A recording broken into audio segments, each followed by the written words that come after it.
नमस्कार दोस्तों, स्वागत है आपका। आज हम डिस्कस करेंगे class 12th history themes in Indian history book 2 के चैप्टर 6 भक्ति सूफी ट्रेडिशंस, भक्ति सूफी परंपराएं के मोस्ट इंपॉर्टेंट एमसीक्यू और objective type questions part 2।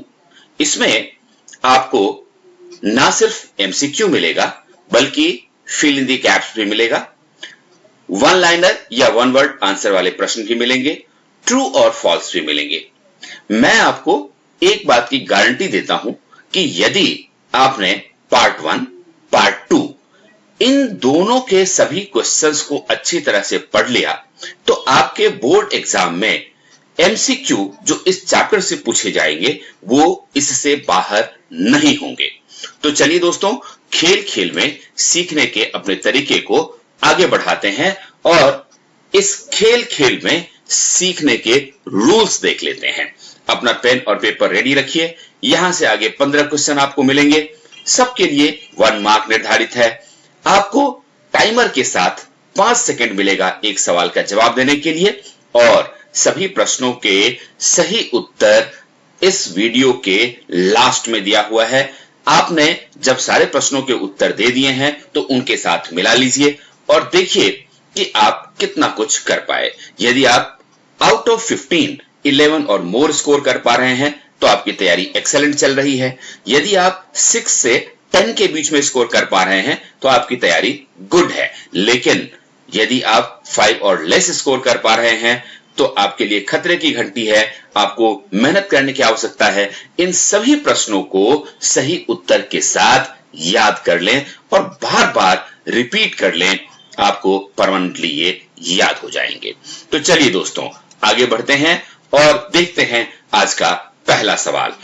Who were critical of the dogmatic definitions and scholastic methods of interpreting the Quran and Sunnah adopted by the theologians?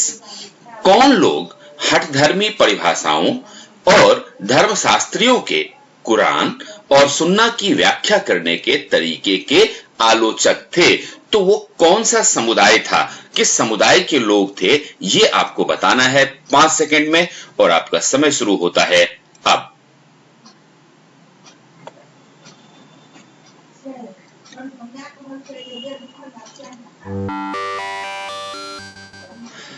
चलिए दोस्तों अगला सवाल देखते हैं। अगला सवाल है The word used for Sufism in Islamic text is तसव्वुफ। इस्लामी ग्रंथों में सूफीवाद के लिए किस शब्द का प्रयोग किया गया है? वह शब्द तसव्वुफ है। ये आपको बताना है कि ये जो सेंटेंस है ये सही है या गलत, ट्रू या फॉल्स। इसके लिए आपको मिलेंगे ये 5 second.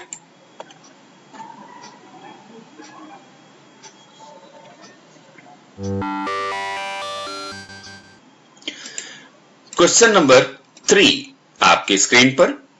When the Sheikh died, his tomb shrine became the center of devotion for his followers. Again, ये आपको ट्रू और फॉल्स, सही या गलत बताना है इस सेंटेंस के बारे में कि जब शेख की मृत्यु हो जाती थी, क्योंकि शेख उनका गुरु होते थे। सूफियों के जो गुरु होते थे उनको शेख या मुर्शीद कहा जाता था।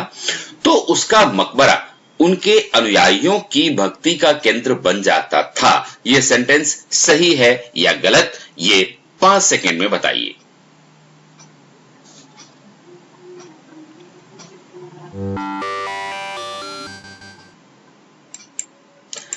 चलिए दोस्तों आगे बढ़ाते हैं, एक और ट्रू और फॉल्स देख लेते हैं, सही या गलत। सिलसिला was the centre of social life of the Sufis. सिलसिला सूफियों के सामाजिक जीवन का केंद्र था या नहीं था? यदि था तो इसको ट्रू कहिए, यदि नहीं था तो फॉल्स कहिए और इसके लिए यह रहा आपका समय।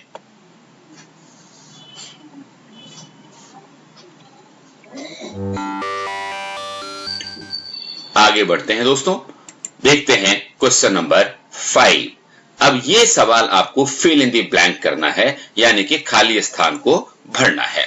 और सवाल क्या है? The Sufis began to organise community around the dash. सूफियों ने आसपास के समुदायों को डैश में संगठित करना शुरू किया। तो किस चीज में संगठित करना शुरू किया, वो वर्ड आपको फिल करना है और उसके लिए आपको 5 सेकंड का समय मिल रहा है।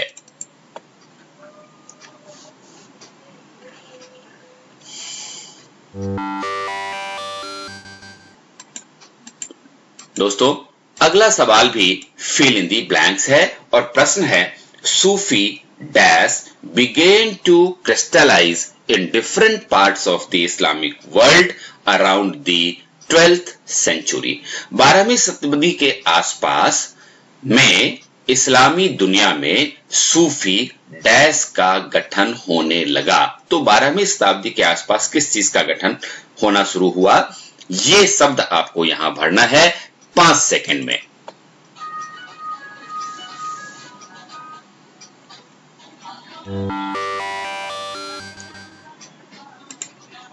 चलिए दोस्तों, आगे देखते हैं। ये रहा question number 7। The dash order was named after Sheikh Abdul Qadir Jilani. Dash सिलसिला का नाम शेख अब्दुल कादिर जिलानी के नाम पर दिया गया था।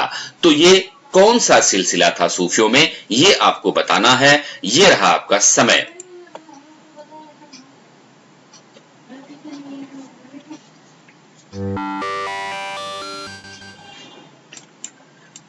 आगे बढ़ते हैं दोस्तों, अगला सवाल देखते हैं। Question number 8। Who claimed proximity to Allah acquiring his grace to perform miracles. कौन अल्लाह के नजदीक होने का दावा करता था और उनसे मिली बरकत से करामात करने की शक्ति रखता था। तो उनको क्या कहते थे, ये आपको बताना है। ये उत्तर 1 वर्ड में आपको देना है और इसके लिए ये मिलते हैं आपको 5 second.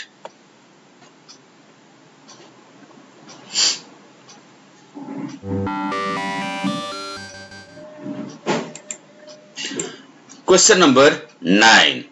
Where is the dargah of Sheikh Nizamuddin Auliya situated. Sheikh Nizamuddin Auliya की दरगाह कहां स्थित है? और आपके पास ये 4 ऑप्शन हैं, जिसमें कि एक सही ऑप्शन आपको चुनना है। और ऑप्शंस हैं ए अजोधन, बी दिल्ली, सी अजमेर, डी पटना। और इसके लिए ये रहा आपका 5 सेकंड।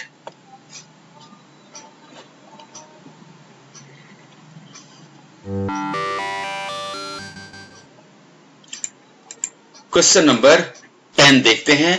ये आपको ट्रू और फॉल्स, सही या गलत बताना है। Pilgrimage called ziyarat to tombs of Sufi saints is prevalent all over the Muslim world. सूफी संतों के कब्रों की तीर्थ यात्रा या जियारत दुनिया भर के मुस्लिमों में प्रचलित है। आपको यह बताना है कि यह सेंटेंस सही है या गलत। और यह रहा आपका समय।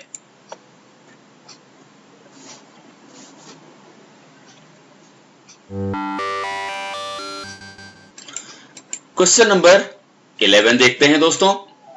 क्वेश्चन नंबर 11 है whose dargah is situated in Ajmer. Ajmer में किसकी दरगाह स्थित है? और उसके लिए आपके पास ये रहे ऑप्शंस। ए शेख मोइनुद्दीन सिज्जी, बी कुतुबुद्दीन बख्तियार काकी, सी शेख निजामुद्दीन औलिया, डी नसीरुद्दीन चिराग ए दिल्ली। और आपको ये रहा 5 सेकंड का समय।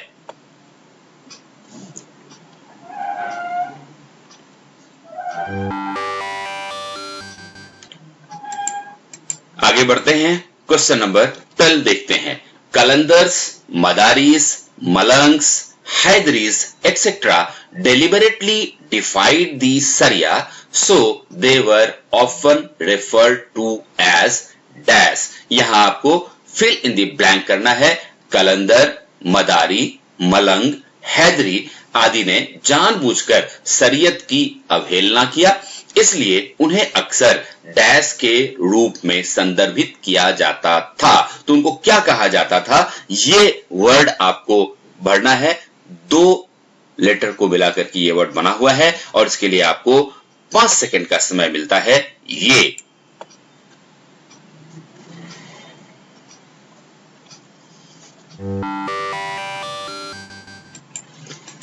Question number 13, Who was the first Sultan to visit the shrine of Khwaja Moinuddin at Ajmer? Ajmer में ख्वाजा मोइनुद्दीन की दरगाह पर जाने वाला पहला सुल्तान कौन था?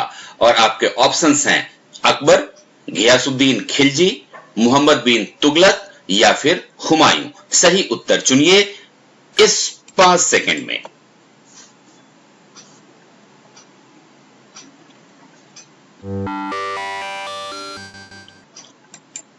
Question number 14, Who visited the shrine of Khwaja Moinuddin at Ajmer 14 times? आपको यह बताना है कि कौन 14 बार अजमेर में ख्वाजा मोइनुद्दीन की दरगाह पर गया था और उन शासकों में से किसी एक को चुनना है जो सही उत्तर है। और आपके ऑप्शंस हैं अकबर, गियासुद्दीन खिलजी, मोहम्मद बिन तुगलक या हुमायूं। और आपका समय शुरू होता है अब।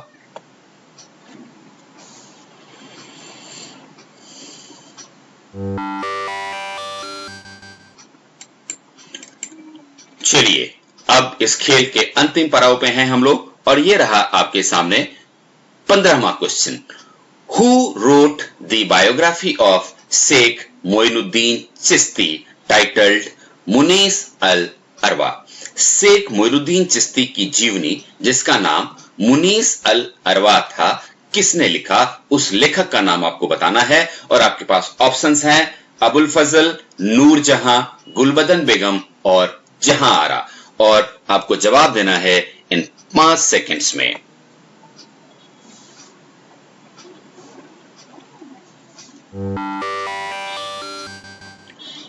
चलिए दोस्तों, खेल खत्म हुआ। अब समय है आपको आपने जो उत्तर लिखे हैं उनको सही उत्तर के साथ मिलाने का। तो क्वेश्चन नंबर 1 का आंसर है सूफी संत। नंबर 2 ट्रू यानी सही। नंबर 3 ट्रू सही। नंबर 4 फॉल्स यानी गलत। नंबर 5 खानकाह। नंबर 6 सिलसिला। नंबर 7 कादिरी। नंबर 8 वली। नंबर 9 का ऑप्शन है बी। नंबर 10 का ऑप्शन है ए। नंबर 11 का ऑप्शन है ए। नंबर 12 का सही आंसर है बेसरिया। नंबर 3 का सही ऑप्शन है सी।